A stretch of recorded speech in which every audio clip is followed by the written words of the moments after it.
Hi, my name is Don Emerson. I happen to run the Southeast Asia program at Stanford University.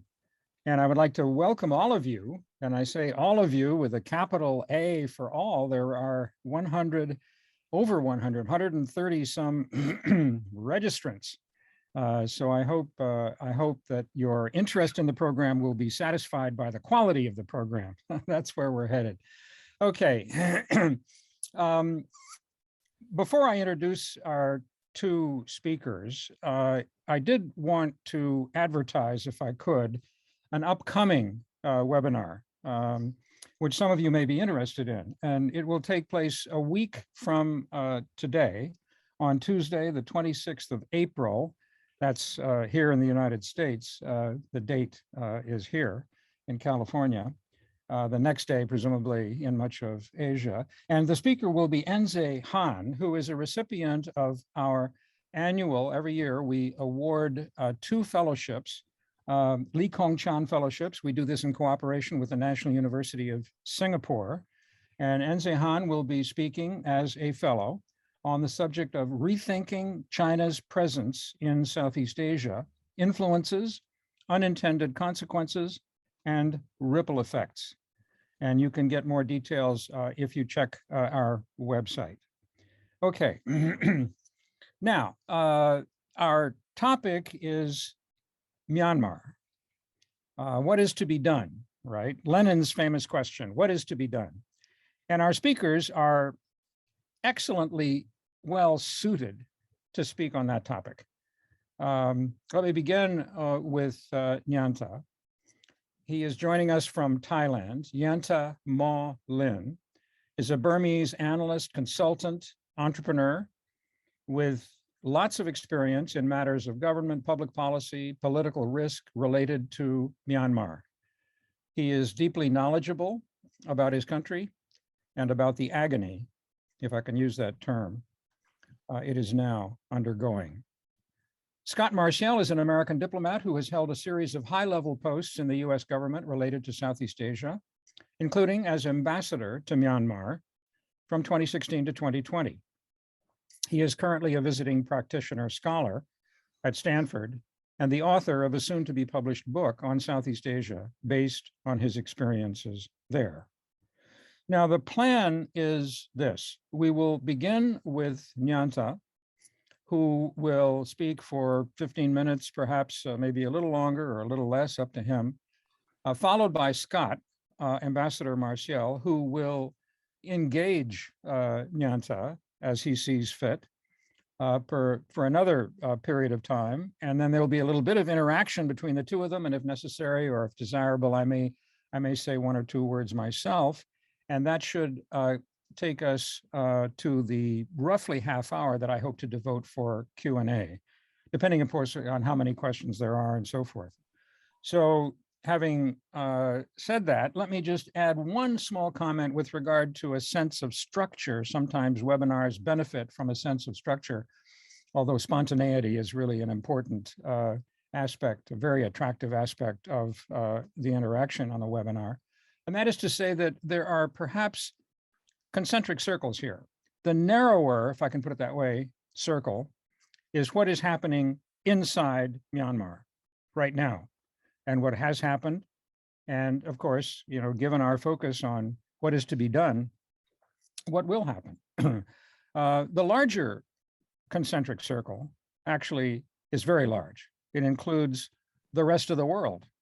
It includes international relations, foreign policy, ASEAN, I could go on. And the speakers will address that aspect as well.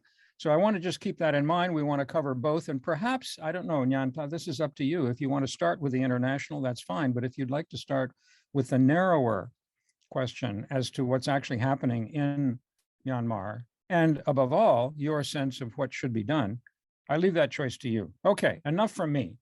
Nyantha, it's your turn. John, thank you very much for that introduction, and thank you to the Spokely Institute for inviting me here today.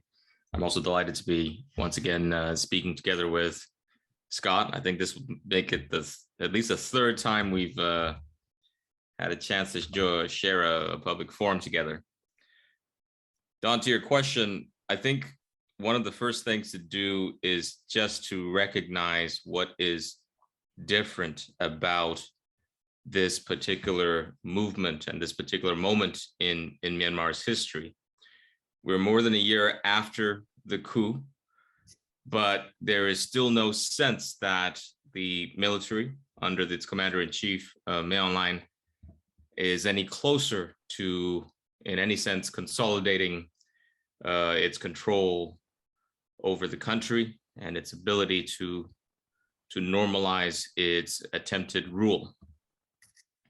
There are a few things that make this resistance, this what is now Myanmar's Spring Revolution, as the popular term in country has become, quite different from the past.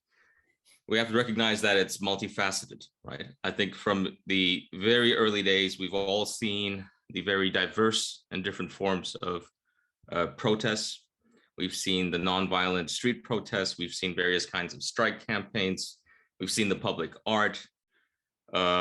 We have a population that, compared to maybe 10 years ago, has much more consumer power and has utilized that power to boycott military-owned or linked businesses. We've seen the public refuse to pay taxes and utilities. The National Unity Government, the opposition government, has also validated that, has announced for the deferral or the washout of the repayment of large parts of the state financial apparatus, including agricultural loans, loans for civil servants, so on and so forth. We've seen the local, but also international linked advocacy campaigns for sanctions against military-owned or linked businesses and individuals. There's still large holes in that campaign, but compared to the past, especially Western governments have moved swiftly to enact new rounds of sanctions against the country and against the military. In fact, in the case of the US response, the US sanctions response to Myanmar, my understanding is that what's happened in terms of US foreign policy and US sanctions policy on Myanmar in the past year far exceeds the entire body of sanctions that the US had undertaken against previous military regimes in Myanmar from the 1990s onwards. One of the key parts is the large and still ongoing civil disobedience campaign by government workers, by civil servants themselves. The military itself acknowledged last year that around 30% of the bureaucracy had gone on strike. That figure is probably low, but more importantly, that includes large swaths of the public infrastructure. That includes doctors, includes teachers, and from across, it includes officials from across various ministries. Importantly, it now includes roughly 20,000 members of the police and the military. These are the latest figures we have that have, in essence, gone on strike or have taken a conscientious objector stance or have refused to cooperate with the military's coup administration.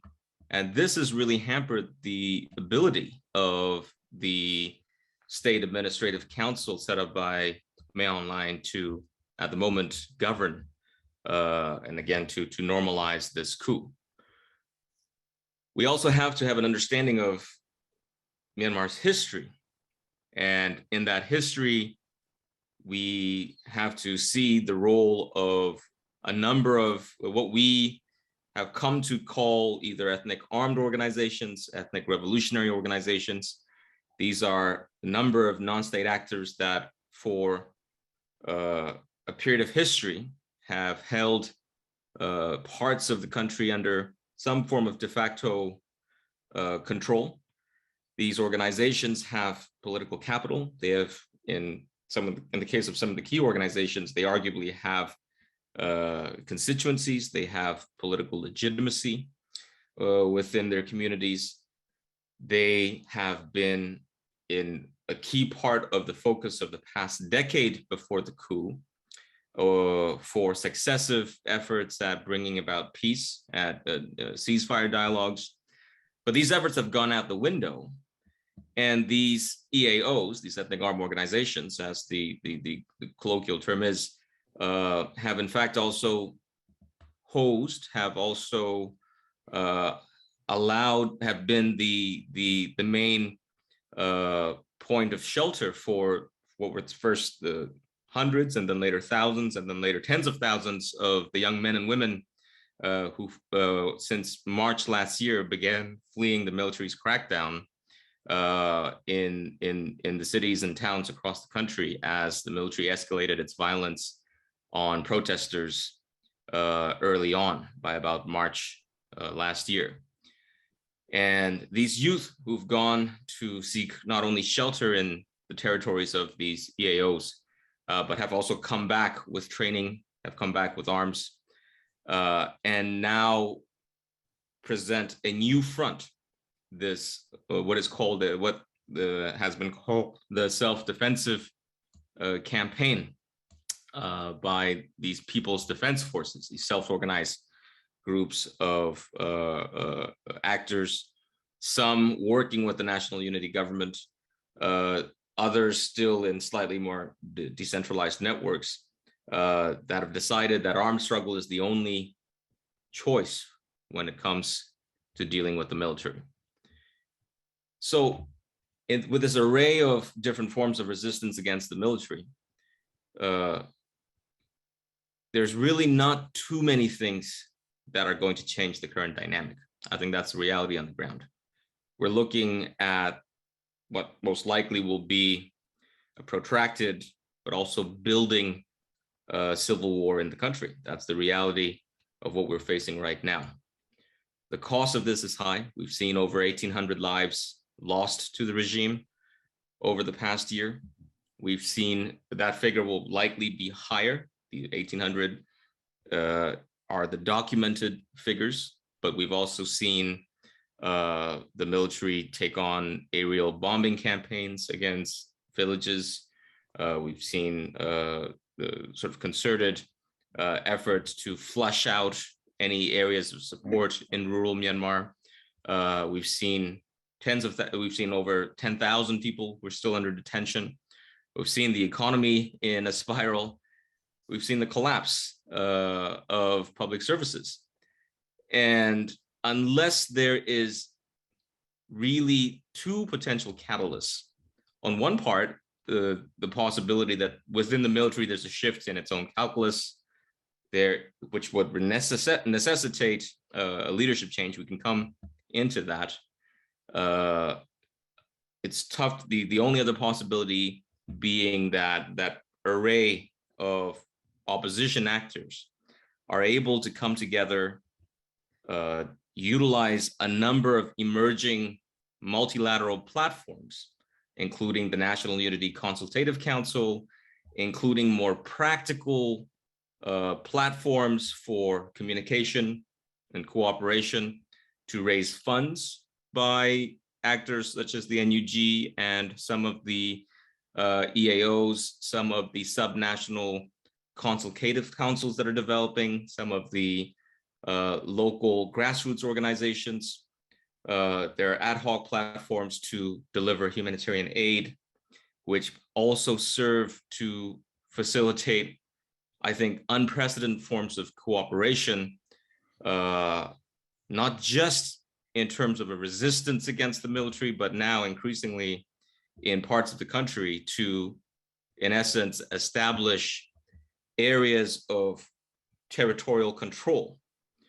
That can be, it could seem far-reaching, but what we have to recognize is at the very least, the reality is you now have in some of the ethnic areas that I mentioned, but more importantly, even in the central heartland of the country, emerging territory where at the very least, the military is not in control. And as I mentioned, now various opposition actors are beginning to extend their form of local self-governance. So this dynamic can continue to strengthen. And if they're able to come out of that process, a new political vision and a roadmap that could fundamentally transform what Myanmar looks like as a state, that may, in essence, tip the balance against the military over the course of the next year or two. There's a lot that's happening within that. I think there are a lot of challenges, that's the reality. But it's very interesting to note that one of the key multilateral platforms I mentioned, the National Unity Consultative Council, over the past few weeks, just came out with a revision to the Federal Democratic Charter, which now serves as kind of the political compact for these different oppositional actors.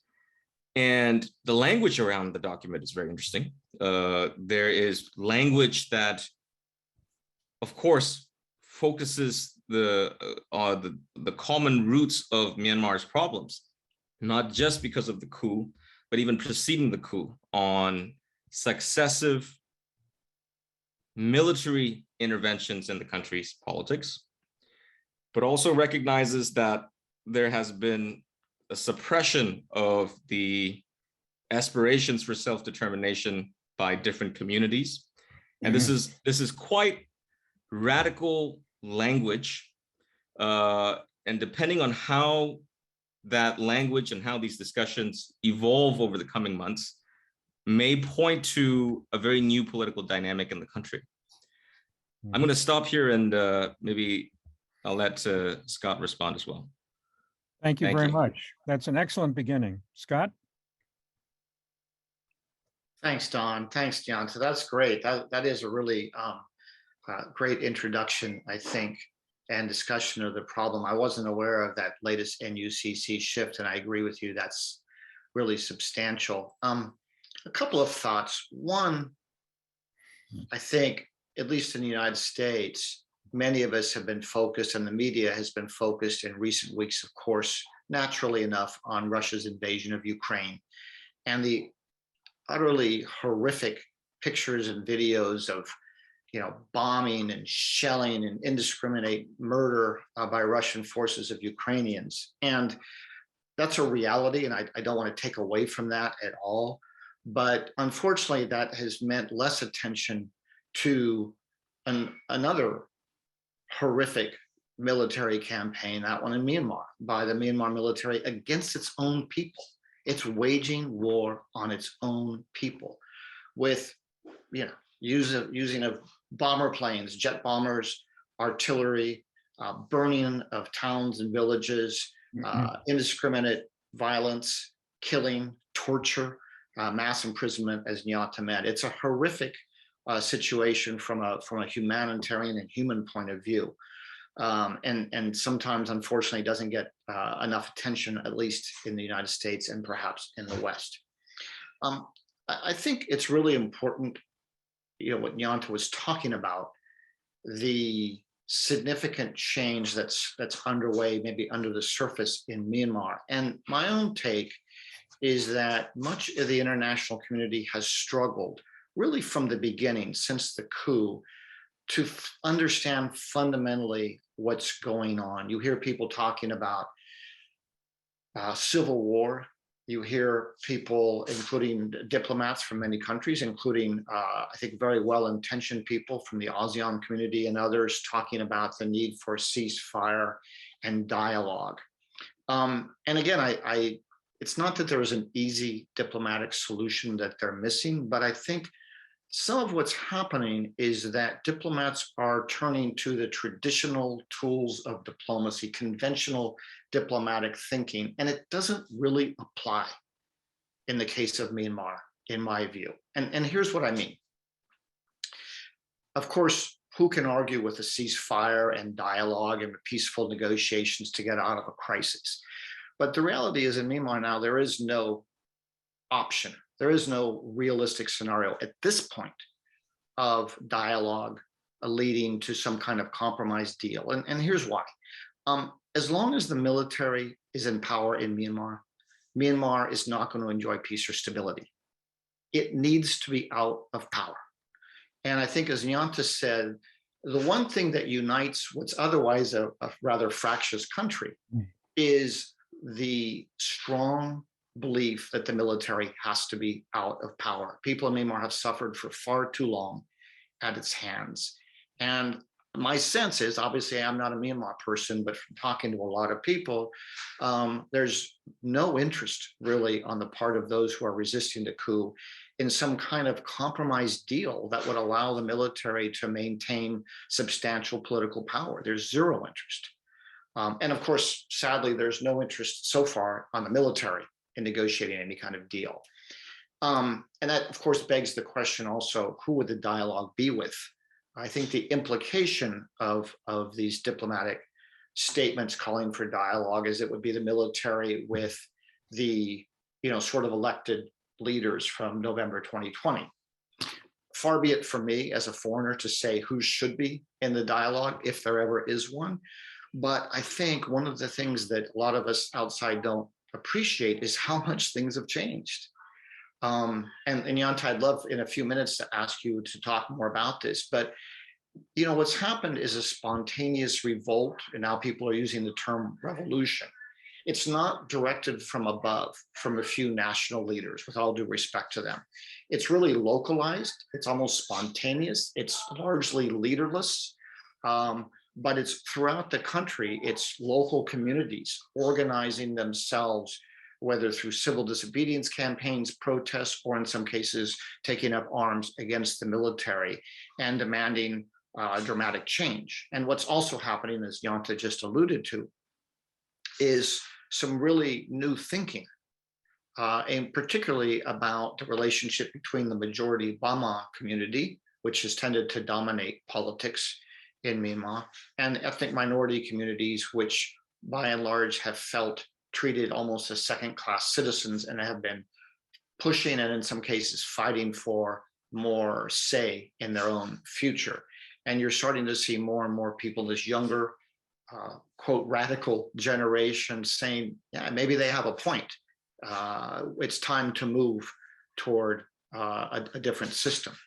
So I think it's important for the international community to see this for what it is and not assume that this is a civil war type situation where there's two, quote, legitimate sides and it's a matter of getting them to sit down and work out a deal. That's not the situation in Myanmar, and we should not act as if it is. Frankly, the only solution is for the people of Myanmar to win. And when I say win, it doesn't necessarily mean just on the battlefield.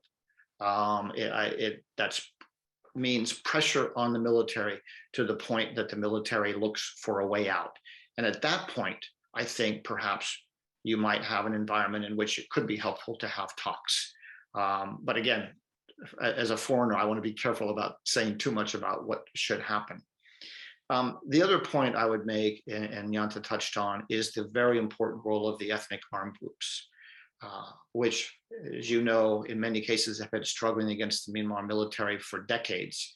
Several of them have taken up side with and aligned themselves with the resistance movement and are contributing to it.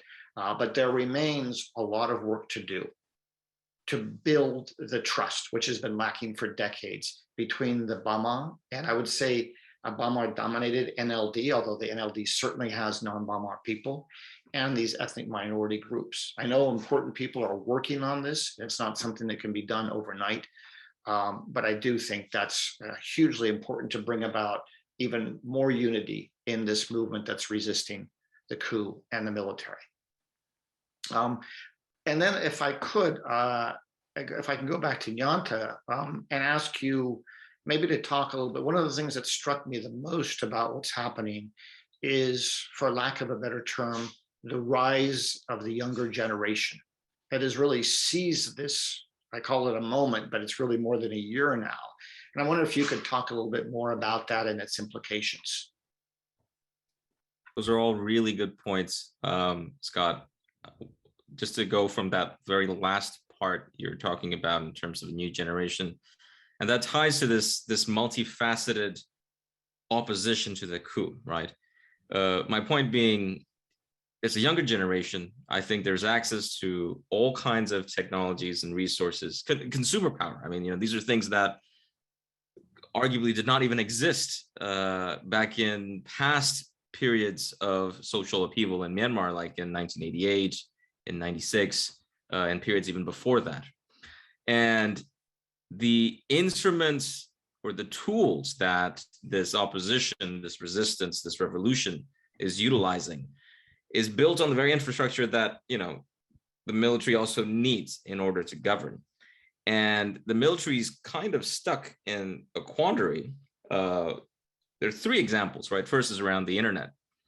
The internet has been absolutely instrumental in the coordination, in the communication, in the public discourse, in the ability of various organizations, including the NUG, including the NUCC, to function.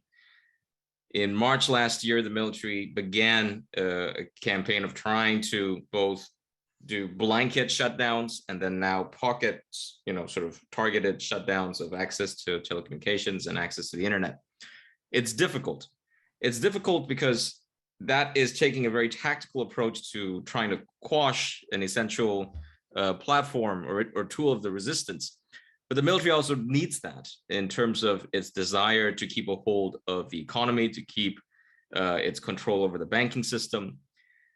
The other example is on that very young generation that you talk about, what we call Generation Z in Myanmar. This is a generation that now within whose memories will be seared both the image, the experience, the emotions tied to the coup, the experience before the coup, the experience after, the experience of this revolution. The emotional, the psychological resistance to the military is going to be long-lasting. It's going to be far-reaching. Going back to the internet, there is a preservation of that public or that collective memory. The shaping of public opinion has flipped overnight on key issues, including on issues of tolerance, on issues of sensitivity to the different lived experiences, because of the military's actions, I think, and then by how quickly that experience has been captured and preserved, and then also experienced from far away, from across all parts of the country. This makes it very difficult for the military to build the base of support. It's going to play out in subtle ways, right? Historically, for the decades of the military's existence, even in the face of past periods of upheaval, of resistance to the military itself, the military has never failed to be able to attract new candidates to its officer corps. Every year, the Defense Services Academy, and later the Defense Services Technological Academy, has managed to attract what they would consider to be the cream of the crop, typically from the Bama majority areas of the country and the central heartland down in the Delta. And this has always allowed the military to build out a new generation of young officers that buy into its ideology. If you talk to some of the officers that have defected now, it ties to its ideology. It ties to this kind of this club mentality, this state within the state. And this year, we're seeing this year and last year as well, we're seeing that those figures dramatically decline, right? And that is going to continue. That is not something that goes away easily. In the past, people may have joined even for reasons of economic hardship. That's no longer going to be sufficient. So that's one of the, I think, examples of how by the military's own actions, but also by the various tools of modern sort of Myanmar that are available to the people, and by the very lived experience of a new generation, you see how this resistance is also not going to go away easily. the three other things you touched on, Scott, that I wanted to, just very briefly discuss. You mentioned the idea of compromise, which has come up in many shapes and forms. I think, as you mentioned, through the diplomatic community effort, ASEAN is a key example. And this idea that, Myanmar should consider a compromise. And I think it requires an understanding of the precedent, right? The past decade itself was seen as a period of enormous compromise that people bought into. So when the military initiated a move away from direct military rule up until 2011 into this sort of quasi-democratic system that we have where, yes, it has democratic features, but the military also has control over large parts of governance. It has that state within the state capacity sort of preserved. That was tolerated. That was tolerated and accepted as the only way to move forward for over a decade. And it is the collapse of that compact between the public, between other key political actors and the military itself that has collapsed because of this coup, which is what makes the idea that, I think the public or the people of Myanmar could be more compromising quite difficult to accept. That's already been done, right? This is why I think the resistance has taken such the intensity that it's seen. The other thing you talk on is dialogue. And I think dialogue is key, but we have to now reconceptualize what we mean by dialogue and the kind of sequencing that dialogue can take place. And that goes back to one of the elements that was missing maybe early on or less understood by the outside. But at least now I think there's a better understanding. So when we talk about this revolution, there are actually a couple of things happening, right?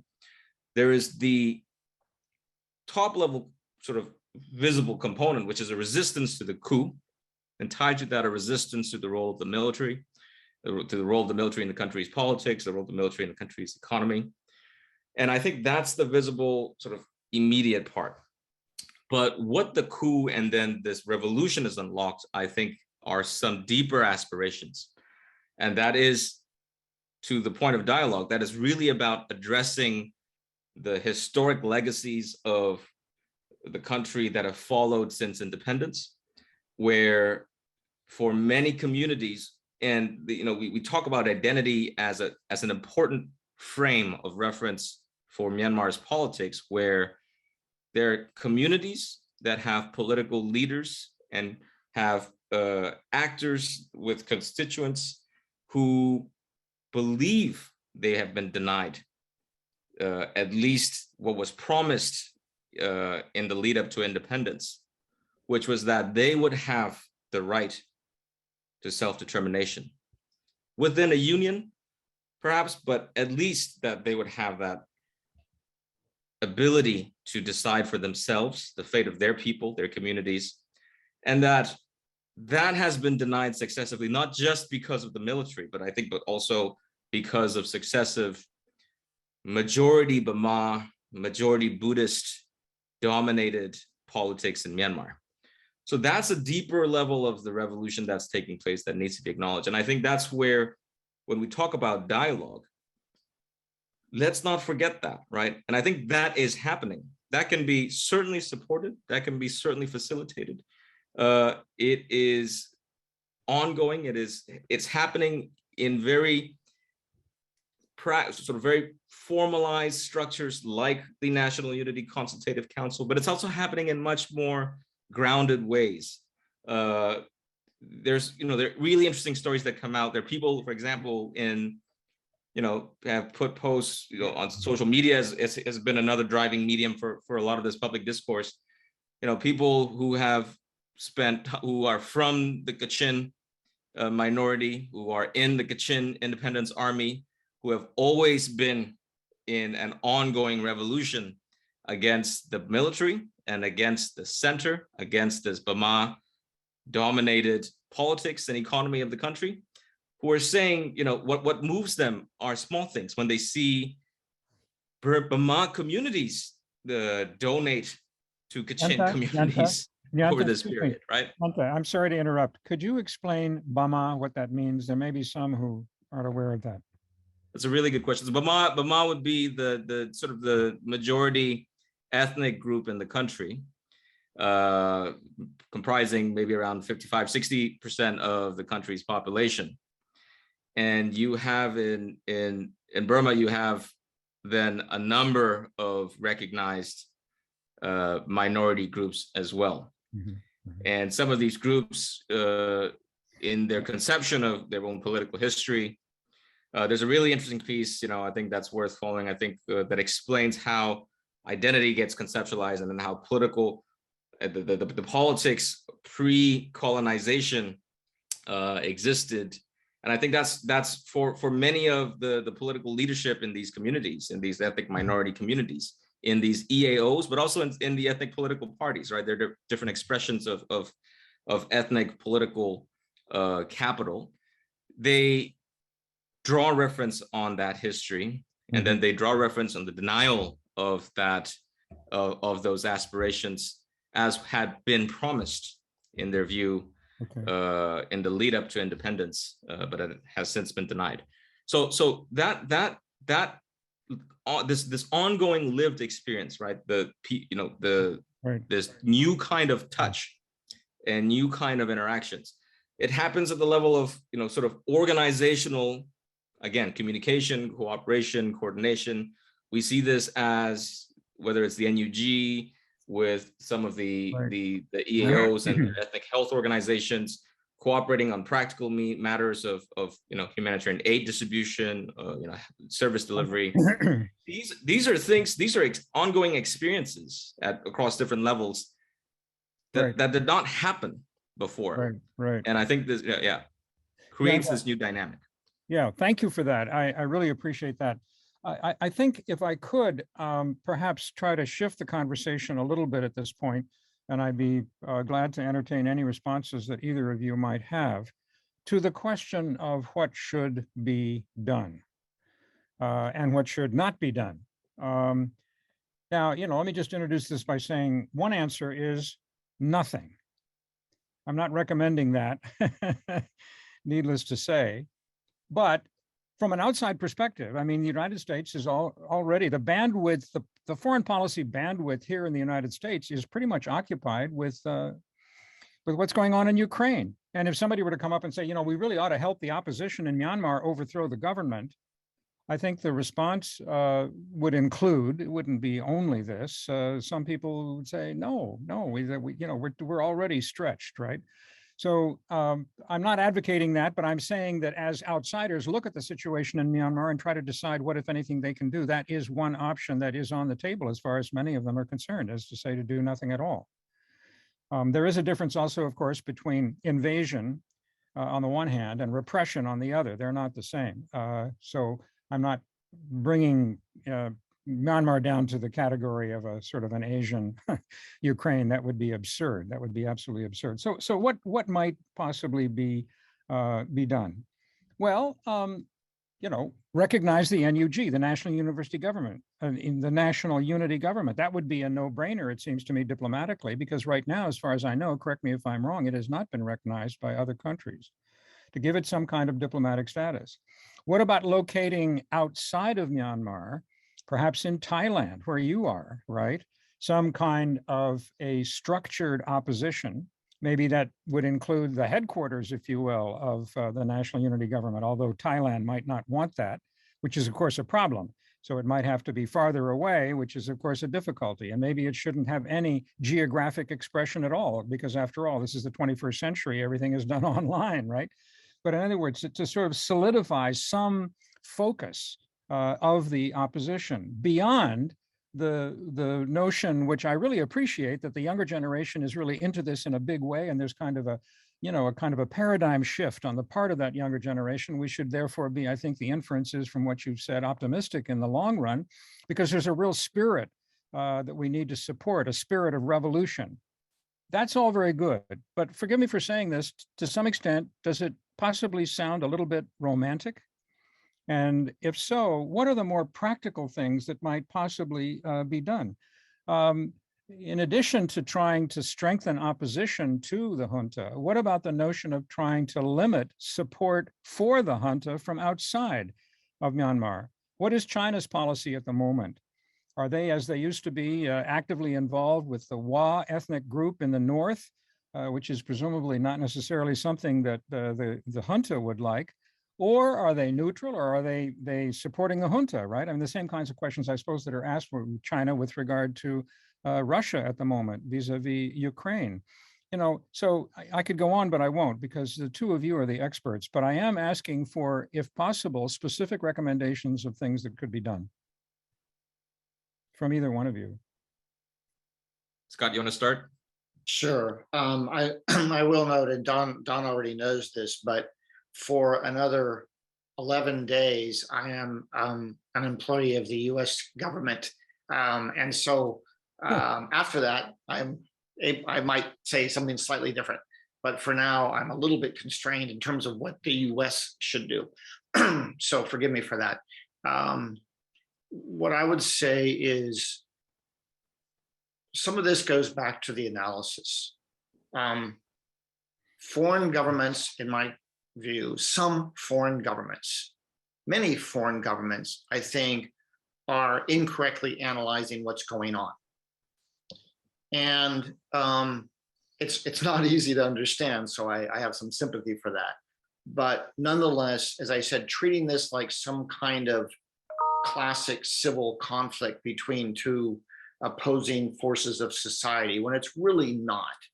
And I think a lot of people, a lot of governments, perhaps not sure what to do, saying, well, we may not like this coup, we may not like the military, but they're in power. And I think they're overly optimistic, if I can use that term, about the military's ability actually to govern and to bring stability. Because this isn't just about human rights and democracy, although that's very important. It's also about stability and things that affect the entire region, including large flows of refugee, conflict that can spill over borders, not to mention huge amount of narcotics being produced because of the lack of governance. More careful analysis, and perhaps looking again at the question of whether anyone should assume that this military is going to win this struggle and be able to govern the country, would be a good start. Second, you have some countries, and I'll be blunt, China, which initially my sense was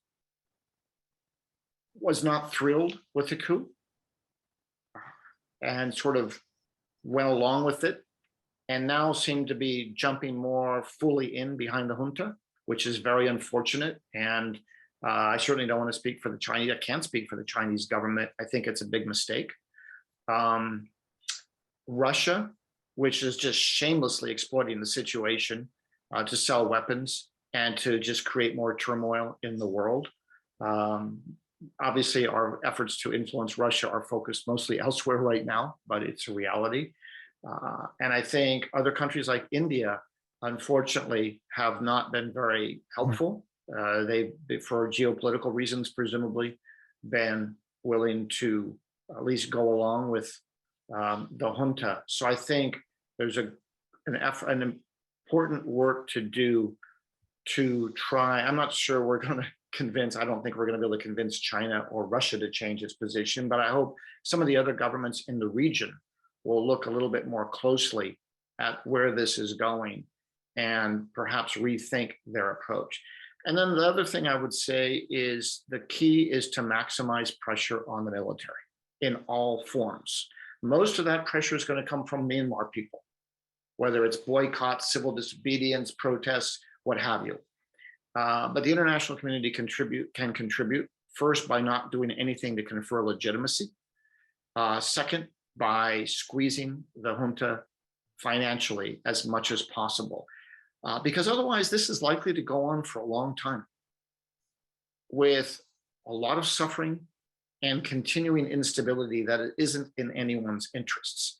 And so rather than kind of hoping things just get better, it's, I think, time for more in the international community to take a side and take the side of the people of Myanmar, who overwhelmingly want the military out. Thank you, Scott. Right. Nyantha? I'd like to add to that. I completely echo what Scott has just said. I think that's there's this entire dynamic that's happening on the ground that's being missed, right? And I had a recent discussion with the NUG's finance minister, and he posited this very interesting perspective. He's, part of the characterization is that Myanmar is now in the international media of Myanmar as this kind of bastion in the region for democracy and human rights, and the challenges against it. But he wanted to flip that narrative on its head. He said, actually, what's happening here is we're potentially pioneering or setting a precedent for how to bring down dictatorships and authoritarians using their own tools, using their own strategic interests against them. And I think that's very much the mood of the various actors in the country. You have to recognize, in the case of the EAOs, for example, some of them, no revolution, no armed struggle. They have decades of experience. They have not seen, I think the kind of dynamics that you see now. These are the ethnic armed groups, right? Exactly, right? Some of them who've been in on, as has often in the past been sort of popularly characterized, the longest running civil war, right? So I think we have to recognize there's a new dynamic. I think the international community just has to recognize that there's something very different that's happening, right? The NUG, through, I think, what must be the first of its kind, sort of to launch a zero interest revolutionary treasury bond, has been able to sell. They've been able to sell north of 30-something million in a matter of months, right? I mean, these are really interesting tools and moves and tactics that are being tested out, that are being played out here right now. So there's a lot that I think that gets missed. And just to Scott's point, I think you have to stop putting there needs to be recognition that the resolution is not going to come by accommodating, again, the Burmese military. That has been done. That experience is there. There is a history of negotiated settlements by the Burmese military. I think we forget that. That precedent exists. It exists in limited ways. It exists in subnational, sort of geographically specific areas and points in history. It always has required putting the military in a weakened position, first and foremost. There is no sort of proactive inclination by the military in its history, right? So going on that history, on that legacy, I mean, you're not going to come to a resolution at all by accommodating the Burmese military. It's not that kind of organization. It is too dependent on its own hierarchy. This is the weakness. Somebody had a question. Well, why, if you had all these sort of compromised setups over the past decade with a lot of accommodating features for the military already, why do a coup? That's exactly, I think, the question on everybody's mind, right? It is prone to that kind of irrationality, or gets caught up in sort of an internal logic of its own interests. And it's really interesting to see some of that narrative play out in discussions of Russia, and especially Putin's Russia, because the Burmese people immediately recognize those symptoms and say, we know exactly what's going on in Russia. We see it in one organization in the whole country where you can do everything to accommodate, but that's not going to give you the results you think it will. Well, it's not been ever a force for stability or progress or political resolution.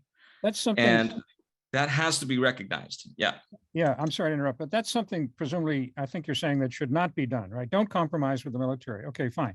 Well, the alternative is to do damage to the military somehow, or at least to isolate them. I mean, military damage, yes. I mean, should the United States, should NGOs, forget formal diplomacy, be funneling weapons into the ethnic armed groups, for example, inside Myanmar. Now, the problem there, of course, is that there's vertical tension, obviously, vertical animosity between the ethnic armed groups and the junta, but there is horizontal animosity between some of those ethnic armed groups and each other, which is one reason why people typically point to Myanmar as the one case in the entire world with the longest running insurgencies that just keep going on and on and on. I mean, the history would take hours for us to recapitulate. Okay, so the question then becomes, how does one go about hurting, or at least isolating, forget the weapons for a moment, isolating the junta? And it seems to me there are a couple of questions that I'd like both of you to respond to. We now know that on the 12th and 13th of May, if I have that correctly, no, I'm sorry. Yes, I think it's the 12th and 13th. Scott, correct me if I'm wrong. That date has been decided on as a meeting of the US ASEAN leaders, a summit between the United States, the Biden administration, and the respective leaders of the 10 ASEAN countries. Now, immediately the question arises, will Myanmar attend? Will it be represented by the junta? Will it be represented by the national unity government? Unlikely. Will they both sit together and share the representation? Perhaps also unlikely. But is this possibility going to be negative because it will end up basically legitimating the junta because they'll be sitting at the table, or some version of them will be sitting at the table? Or is it an opportunity for diplomatic pressure, even to the point I'm struck that for the first time in all the years I've been working on ASEAN, there are voices inside Southeast Asia that are actually talking about possibly expelling, suspending, I guess would be the more polite word, some members, including particularly members that in the view of these critics have essentially become sort of playthings for China to use in dividing ASEAN. And of course, we have in mind here particularly countries like Laos and Cambodia. But is it desirable for someone to begin to mount a movement, maybe again start as an NGO, right, to recommend the expulsion of Myanmar from ASEAN, right? In addition to that, there's the whole question of the 5 points. We haven't talked about ASEAN's 5 points, and we may not have time to go into them in any particular detail. But in my view, and I think perhaps you both share this, the 5 points really don't get at the problem. I mean, stop the violence suggests that both sides are equally responsible, which is utterly absurd, right? Constructive dialogue among all parties, that sounds good, except the foreign minister of Cambodia still, to my knowledge, has not been in touch with the NUG. In fact, maybe it appears to me he went so far as to suggest that he would be in touch with them only if the junta permitted it, which of course defeats the whole purpose of that kind of contact. I can go on, right? So is there something that can be done in terms of mobilizing international pressure, including pressure in ASEAN?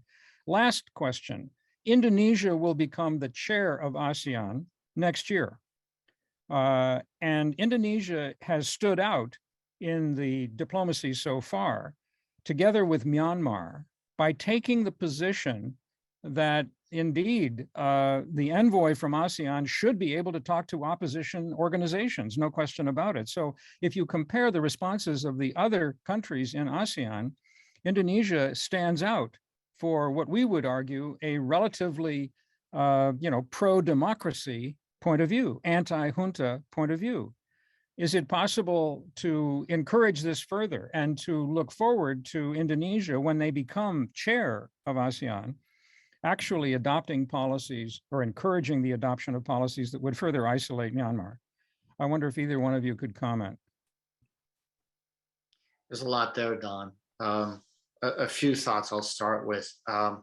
One, I think we know that this military it's not immune to pressure, but it's not easily pressured. And so it will take a lot of pressure. And I think, again, the combination of internal pressure and external pressure, one alone, whether it's sanctions or diplomatic isolation or boycotts and civil disobedience campaigns, one of those tools by itself will not be sufficient. It requires everything. Two, if I could address the ASEAN 5 points.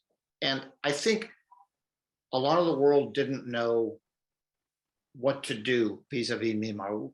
Much of us, particularly in the Western world, were outraged by the coup and the subsequent violence.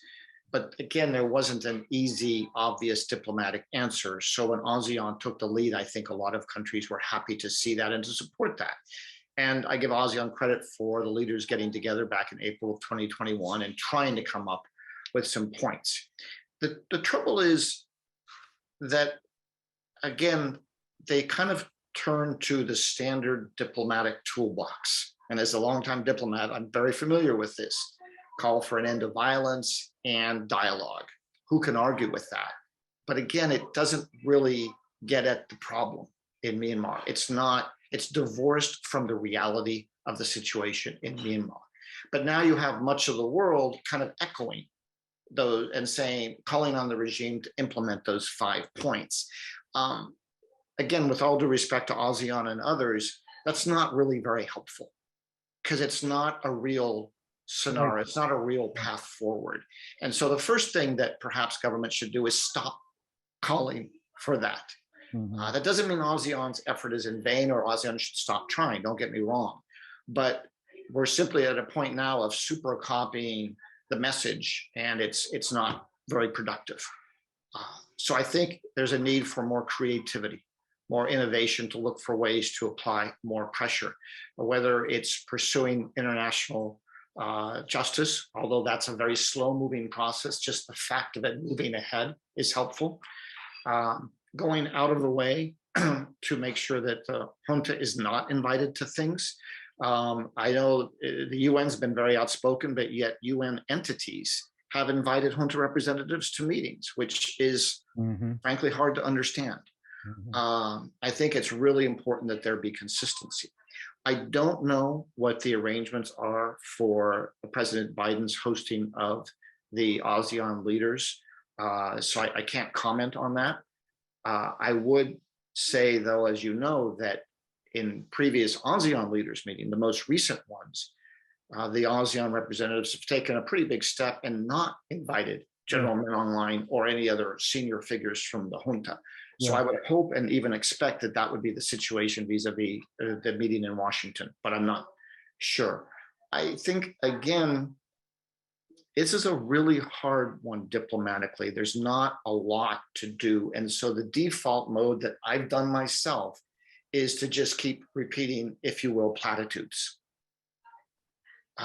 There should be an end to violence. No, we don't condone violence. Oh, there should be dialogue. And what I want to stress is that's just not helpful right now. Let's try to get at some real actions, even though it's difficult to come up with ones. What about, and to get to your final point on Indonesia, Indonesia has been, as you said, quite forceful in this regard. I don't know what they're going to do as chair, but I think it's important and helpful for the Indonesians and other ASEAN members, whether as individual governments or as ASEAN as a whole, to engage more with the NUG, to call out the human rights violations of the military. Sanctions are going to be a stretch, although Singapore just imposed sanctions on Russia. So there is some precedent for it. Good. Okay, thanks. In turning the microphone back to you, Nyantha, let me segue into, we have quite a list of questions that I want to hopefully attend to, most of them. And there's one with regard to the Rohingya. We haven't talked about them. And basically the question, if I can interpret it, is how do they fit in to the current picture that we have been drawing? Could you comment on that? Yeah, to get to that issue, it ties to your earlier question as well. And so just to tie it all together, I think it, I think it, to simplify it, how this will be won, I think will be decided by the actors on the ground. It is not necessarily going to be won by just means of war. Any kind of outcome will be political in nature. So I think what the international community can do is to support all efforts, right? It's to deny the military representation. It's to deny the military access to revenue, because as much as the sanctions, I think infrastructure that has been quickly imposed over the past year, as much as that has had an impact, there are large gaping holes. The Myanmar is still able to export gas to Thailand, from which the military still derives a sizable chunk of revenue, which is a critical, I think, weak spot. But it also means not just about supplying arms, but I think helping local actors and local political forces plan or prepare for the future. Because you talk about wanting to support dialogue. I think it's important to help key political actors conceptualize of what is possible, what comes after. And I think helping the process by which a vision of what comes after and a roadmap to get to what comes after will have an impact on what's possible in the present. One of the other ways that, I think that I brought up earlier is there are these defections that are critical. The military's middle management level can potentially be easily undercut. And that requires not a 5-point consensus, that requires just humanitarian access across the border. It requires logistical support, financial support to draw. It requires the equivalent of an underground railroad for these conscientious objectors, I think is the best way to put it, because they are still within the military. They're caught up, they're stuck with their families. It's not easy for them to leave. That is one of the most easy and nonviolent ways to undercut the ability of the military of Maw Lin to retain control over this apparatus. And some of the means, it in the end, it comes down to a recognition of the actual dynamics of what's happening on the ground. I always come back to that because I think fundamentally the analysis at the level of governments in the region, nearby neighboring capitals, it's still quite flawed. And I think when that switches, when that flips, there's a lot that can be done. To your question about the Rohingya, I mean, this is absolutely part of what is needed, right? I think there is very strong signals from all actors on reconceptualizing who belongs in Myanmar. The NUG has put out multiple, and I think a building, sort of a growing body of different policy moves that on one hand recognize what happened, not just in 2017, but prior as well. It's I think one of the things that's always tied to a narrative of identity writ large in Myanmar, where you have had minorities on the basis of their ethnicity, their religious belief, and their geography discriminated against and targeted by policies of the past, especially under successive military rule. So I think, and then in terms of the space given to them, I think you've seen a couple of moves on the part of the NUG and other actors, but I think there can be more done. And I think that needs to be signaled. I think there needs to be, those are very much the kinds of international sort of encouragement, resourcing, support, or pressure to get the different actors in the opposition to work together, to think together, and I think to conceptualize of a new kind of direction forward.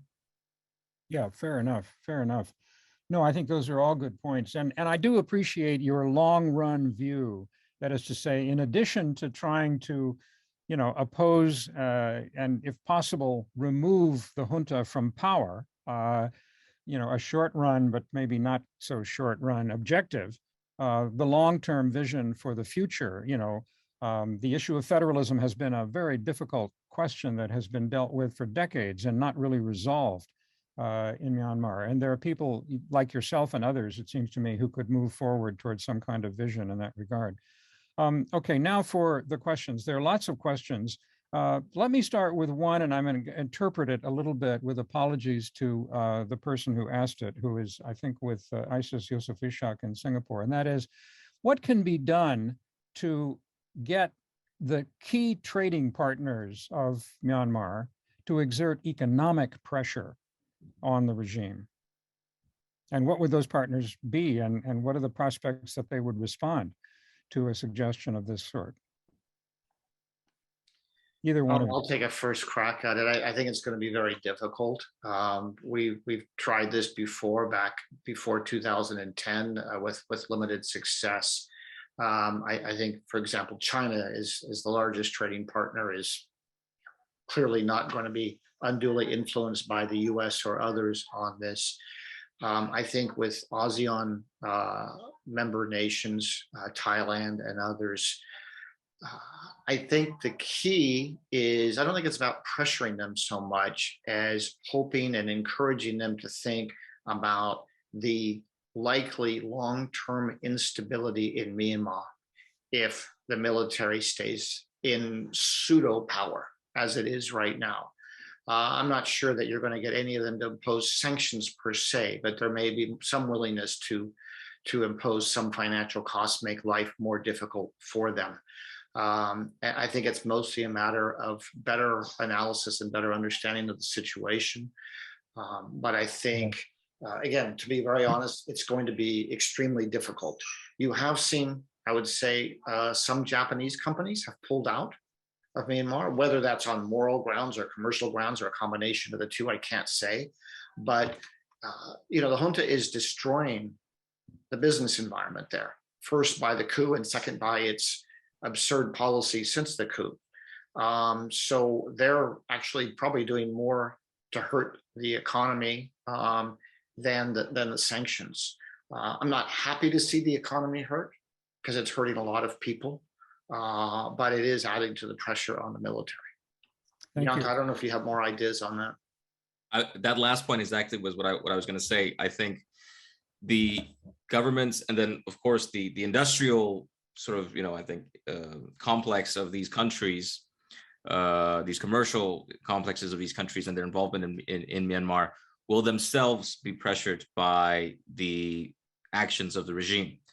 So what has shifted in the past, in my view, maybe around November onwards, because early on, I think Maw Lin, the State Administrative Council, there was a lot of sort of, I think pomp and circumstance and sort of signaled intent to govern, right? That has really dropped by the wayside.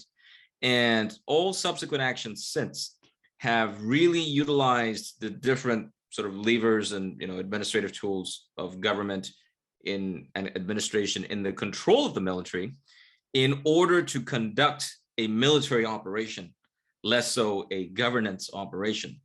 And that will, we, over the past couple of days, there has been a near immediate crunch in the supply of petrol and diesel on the ground. This has just taken place in the past 72 hours. I think it's slowly being resolved, all because of the central bank under the military issuing restrictions on the exchange of foreign currency, which has then hampered the ability of importers, especially importers of fuel that pay in US dollars, to get access to US dollars on the market in order to pay for those imports. And I think that is what I mean by recognition that it's just not going to be able for that kind of economic relationship, interests, investments, and sunk costs. I think there's a bit of a sunk cost mentality. Right. It's just not going to survive under this kind of irrational, right, and highly sort of personalized, right, military-oriented administration. Right. Yeah. Thank you. We only have 20 minutes, and we have about 20 questions. So I'm going to ask both of you to be really, really, really brief. The next question is this: is there a role for the diaspora, the Myanmar diaspora around the world, to play in pressuring their host governments to oppose the junta? Either one of you. I defer to Nyantha. Yeah, I think, and it ties to another question somebody else in the chat had raised. One of it is keeping, I think the attention, the spotlight on what's happening in Myanmar, because it can be a very complex narrative to understand. I mean, just 5 years ago, the world witnessed the forced exodus of 1 million people from Rakhine, of Rohingya, forced into to refugee status because of the actions of the military. And then also further watched in awe as a civilian administration seemingly defended that move. I think there's a lot of nuance and complex political background to some of these things. And then there's also a lot of just very simple, I think, foolish decisions made under past administration. I think we just need to come to terms with that. But it makes explaining what is happening now difficult. And I think that is the responsibility, first and foremost, of the diaspora. Okay, all right, good. This question is for you, Scott. It may be difficult for you to answer insofar as you are still active duty, but on the other hand, maybe not. And the question is, could you explain the unwillingness of the US government to recognize the National Unity Government of Myanmar? What I will try to do is tell you what I think the considerations are. I have not been privy to any of the internal conversations in Washington about this, so this is my speculation, and certainly not definitive. Obviously, the US government is very sympathetic to A, the population of the country of Myanmar, but B, the NUG. There's been a lot of interaction with the NUG and an increasing amount of interaction with the NUG. I would think that the reason to recognize the NUG is rather obvious. You give moral support and perhaps build some momentum behind the resistance, which is significant. I would think that the main concern on not recognizing the NUG would be presumably it would mean we would have to shut down our embassy. If we don't recognize the junta probably would force us to close the embassy, remove our diplomats, which means we can't issue any visas to people. And we have a hard time keeping tabs of what's going on inside the country. And I don't know what assistance programs are still operating out of the embassy. Again, I'd stress the assistance programs wouldn't be going to the junta. But so it would deprive us of a significant asset that we think is being used to benefit the overall cause. There may be other legal or other considerations that I'm not familiar with. I would assume, I'm 99% sure this has been discussed at length, and I would have to think that there's a pretty good reason for the hesitation. You can agree with it or not, but I think it's not, I wouldn't say it's a slam dunk decision just to recognize the NUG. There would be significant costs involved. One of the authors of the question has slipped in an advertisement. Very clever, Tim Clark. And I will briefly repeat it. And that is to say that Ambassador Marciel will be speaking again at a webinar on Myanmar day after tomorrow, the 21st of April, that's Thursday. And if you would be interested in listening to it or watching it, the number to text is 650-208-6997. Again, 650-208-6997. And here's a question also from Tim, which I'm going to alter just a little bit with without his permission. And that is, can a leaderless revolution succeed? Where is the equivalent of Aung San Suu Kyi? Right, mind you, her leadership became problematic, I realize, and I don't want to go back over that story. But arguably, there's no Zelensky, right? There's no dramatic leader who is speaking on behalf of the people of Myanmar, who can lead the grassroots up against the junta. Is this a permanent problem, or are there candidates to play that role? Or maybe the whole notion that there has to be a leader is mistaken, because I think from much, Nyantha, of what you have said, what is so magical about the opposition is that it is absolutely all over the place, and it doesn't have a hierarchy. In that sense, I suppose you could say maybe it's internally democratic, but if it's internally democratic and it means that some ethnic groups who oppose the junta also oppose each other, then perhaps it does need a leader. What do you think? Yeah, I think that's a really fair question. I think there is an innate reluctance to to have that kind of focus on an individual. And I see that broadly across various parts of the movement. You see this replicated not just at the level of the NUG, but also in the NUCC, also at the level of the student union networks, for example, the labor union networks that have been on the forefront of organizing some of the mass demonstrations. I think people in Myanmar are a little bit reluctant to rely on personality, right?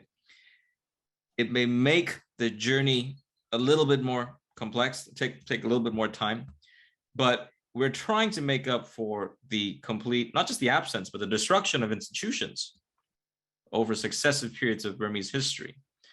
And it is not going to make the task at hand easier, but I think that's an ongoing dynamic, and it'll continue up until the point where, you know, I think it becomes acceptable or seen as necessary to have that kind of charismatic leadership again. I just think we're not at that point in time.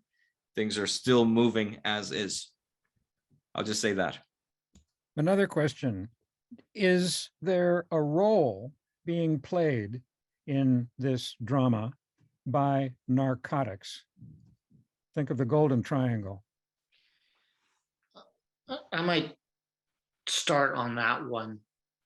I don't know if it's a direct role, but Myanmar, even before the coup, was the world's largest producer of methamphetamines. It's not that the government or the country as a whole had decided to make this their new cottage industry, but rather in areas of conflict in the country's northeast, you had what were either ungoverned territories or territories where those ostensibly running the show were raising money through the sale of narcotics. With the coup and the aftermath and the growing conflict, you have even less governance and more, I think, space for illegal activity. And the reports I've seen suggest that narcotics production is increasing. You have international criminal networks that have been operating there. In some ways, their life has gotten easier because you have even less threat of a strong government coming in to intervene. So I think the story there is that it's one of the many ways where the military, through the coup and its subsequent brutality, has created more problems, not just for Myanmar, but for the entire region, because these narcotics go all over the region and are poisoning tens of thousands, hundreds of thousands of people throughout the region. Okay. Nyantha, you want to comment on that, or is that enough? Yeah, I think, you know, that ties to a broader history of conflict in the country, and that's part of the many challenges that have to be, I think, addressed. The reality is, when you've had a country with various forms of armed conflict over a period of decades, right? We're talking more than half a century. Groups have relied on all sorts, you know, available sources of income. This has become industries. Myanmar has been a hotbed for all kinds of narcotic production in its history. Opium, later on into methamphetamines. It was up until recently a major hotbed for the import of, you know, precursor material from countries like China that then you know, filled a quite global network of distribution. So there's all of that that's always been historically going on. I don't think that necessarily has a bearing at the moment. This is why, so if you look at how the NUG, not just by itself, I have to mention, you know, in collaboration with the subnational ethnic consultative councils and some of the EAOs, are increasingly looking at revenue generation, right? I mentioned the treasury bonds. They're beginning to look at sort of formalized taxation within, you know, areas of control. These are, they're trying now to get out of that narrative at this particular period. But there's an unavoidable landscape of production of narcotics, you know, that pocket the Burmese landscape, and I think yeah, it's just something to keep in mind.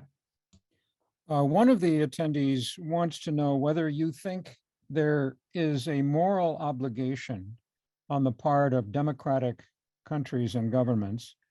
Let's still, knock on wood, put the United States in that category, to sanction the family members of members of the junta, family members presumably who might be residing abroad, or if not, to sanction them directly so that they cannot travel, for example, as tourists to the United States or some other democratic country, in the European Union, for example. In other words, to punish the families of the military in order to hurt the military and help the opposition.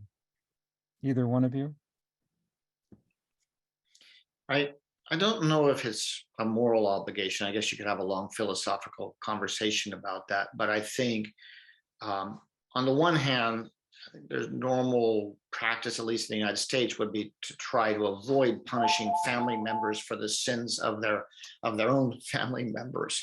But you have seen in the case of the United States sanctions imposed, I think, on some of Min Aung Hlaing's family. And these are not necessarily innocent people. These are people deeply involved in the corruption. And don't forget, Min Aung Hlaing is deeply corrupt. It's not just that he's a human rights violator and a coup leader. He's also a deeply corrupt individual, as is his family. And so there have been travel bans and I'm not sure what other sanctions.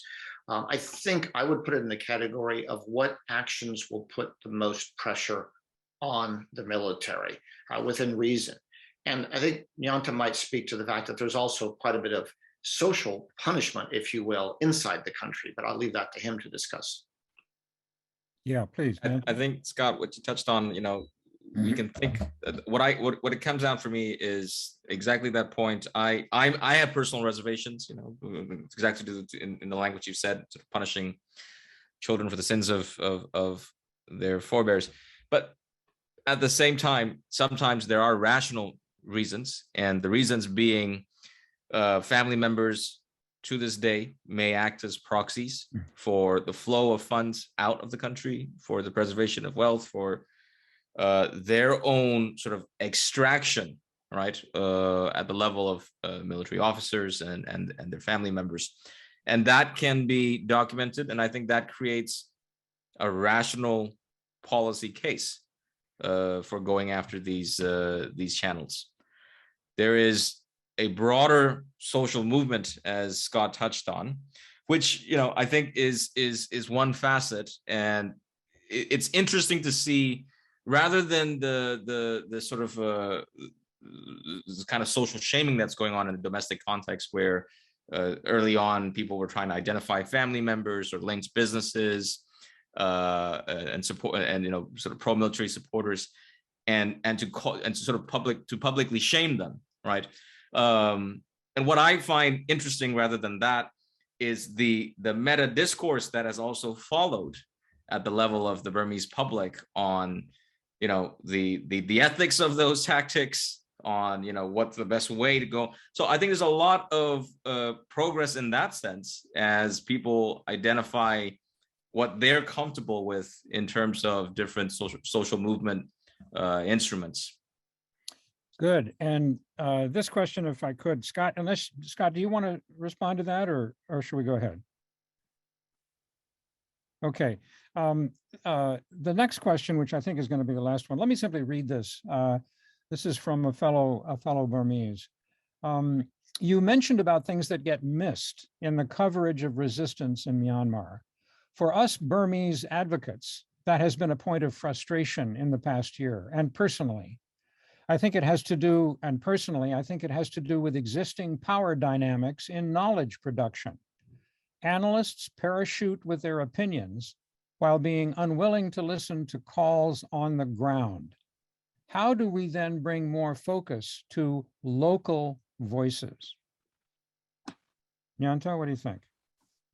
Yeah, I can have a crack at that. I mean, I think that's a really important point, and I and many others have also, I think there's been analysis that has been misleading very early on about the perceived strength or capacity of the military, that made it very problematic, that had a direct impact, I think, at the level of policymaking, at the level of international engagements by the different opposition actors. So that analysis has, and I think especially misleading or inaccurate analysis, more importantly, is problematic.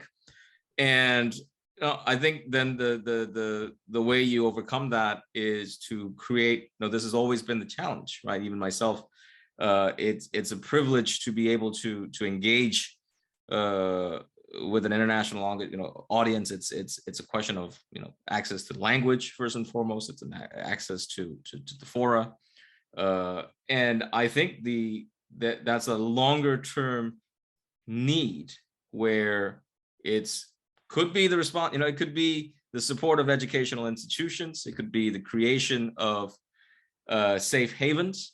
It could be the creation of new platforms for domestic actors, activists, thought leaders, change agents to have a voice. I think to have their more grounded analysis lead the fore.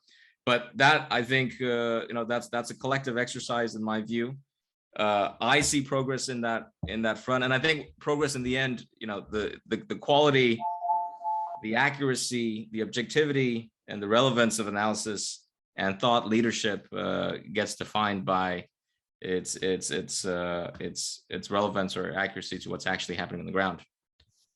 Good. If I could just add very quickly to that, Don. Sure. Yes, I think it's important as a foreigner who does speak on Myanmar some to be mindful that it's not our country. We can have the greatest sympathy for the people, which I and many others do. And I think it's important for those of us who know a little bit about the country to highlight some faulty analysis that we see, particularly from other foreigners. I think where we need to be very careful is, and I've seen this sometimes, not judging the decisions and actions of Myanmar people. I'm not talking about not judging the military. I'm happy to judge them. But for example, some who've criticized the decision to take up arms. There's always concern whenever arms are taken up, as there should be. But for those of us who haven't been in that situation where the military was coming to get us, I think as foreigners, we need to be really careful about withholding our judgment. Yeah, fair enough. Well said. Well, listen, I think it's time to close the session. I do so with some regret because we could continue this conversation, and I've enjoyed very much listening to both of you. I've learned quite a bit during the time that we've had together. And I appreciate very much not only Scot and Nyantha, but also the audience. And also Lisa Lee, my assistant, without whom this program would never have gotten off the ground. Very grateful to you, Lisa. And in that regard, I want to pass on a question from one of the attendees, which is, will a recording of this event be available and in what form?